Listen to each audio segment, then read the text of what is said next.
السلام عليكم. الحمد لله والصلاة والسلام على سيد المرسلين وعلى آله وأصحابه أجمعين. أما بعد، فأعوذ بالله من الشيطان الرجيم. بسم الله الرحمن الرحيم. والفجر وليال عشر صدق الله العظيم. সুপ্রিয় দর্শকবৃন্দ, আসসালামু আলাইকুম ওয়া রাহমাতুল্লাহি তাআলা ওয়া বারাকাতুহু। আজ আমি আপনাদের সম্মুখে জিলহজ মাসের ফজিলত সম্পর্কে দু চারটি কথা উপস্থাপন করব। জিলহজ মাসের অনেক ফজিলত রয়েছে, তোর মধ্যে সংক্ষেপে আমি দু চারটি ফজিলত সম্পর্কে আপনাদেরকে অবগতি করার জন্য বলতে যাচ্ছি।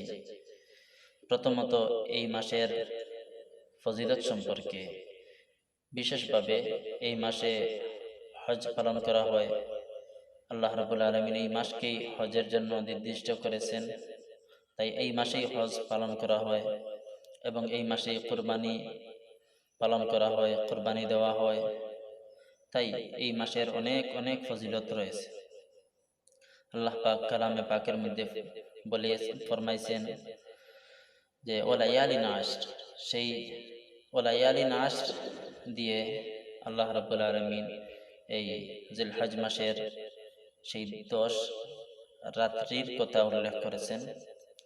সেই ওয়ালায়ালিন আশরের তাফসীরের মধ্যে অনেক সংখ্যক মুফাসসিরিনে কেরামগণ বলেছেন ওয়ালায়ালিন আশর দিয়ে এই জিলহজ মাসের এই 10 রাত্রির কথা উল্লেখ করেছেন। এবং হাদিস শরীফের মধ্যেও এই মাসের এই প্রথম 10 দিনের অনেক ফজিলত রয়েছে। তো এই মাসের বিশেষভাবে প্রথম 10 দিন যদি কোনো মানুষ, কোনো মুসলমান যদি রাত্রে ইবাদত করেন, তাহলে ওনার রাত্রের ইবাদতে আল্লাহ রাব্বুল আলামিন অনেক অনেক সওয়াব দান করেন। তো শবে কদর এর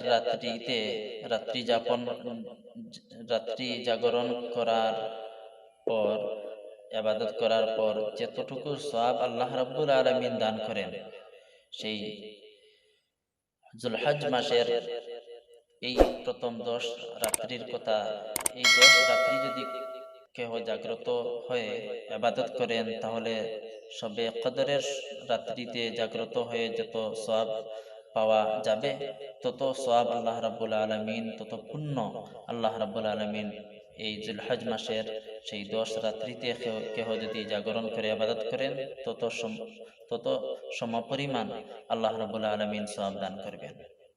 সুবহানাল্লাহ। এবং আল্লাহ রাব্বুল আলামিন এই জিলহজ মাসের দিনের বেলা যদি কেহ রোজা রাখেন, নফল রোজা রাখেন, তাহলে 1 বৎসর নফল রোজা রাখার সমপরিমাণ সওয়াব আল্লাহ রাব্বুল আলামিন দান করেন যদি একটি রোজা রাখেন।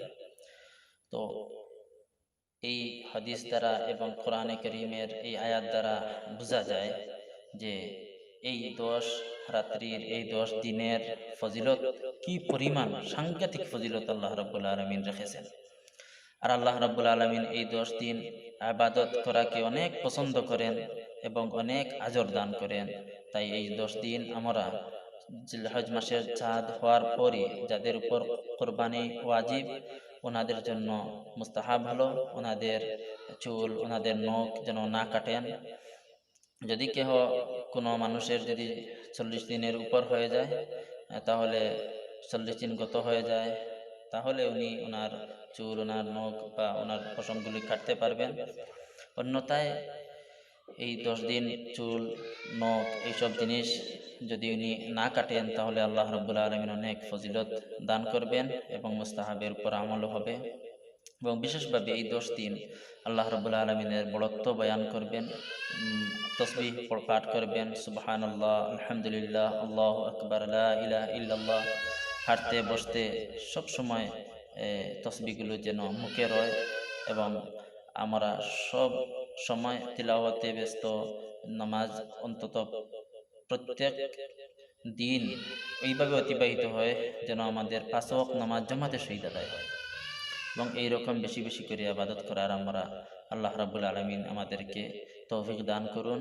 এবং এই মাসের অনেক ফজিলত আছে, তাই এই মাসে রোজা রাখবেন, নফল রোজা রাখবেন, রাত্রি জাগরণ করে আবাদত করবেন, তাসবিহ তাহলিল অন্যান্য আবাদত বেশি বেশি করে করার চেষ্টা করবেন।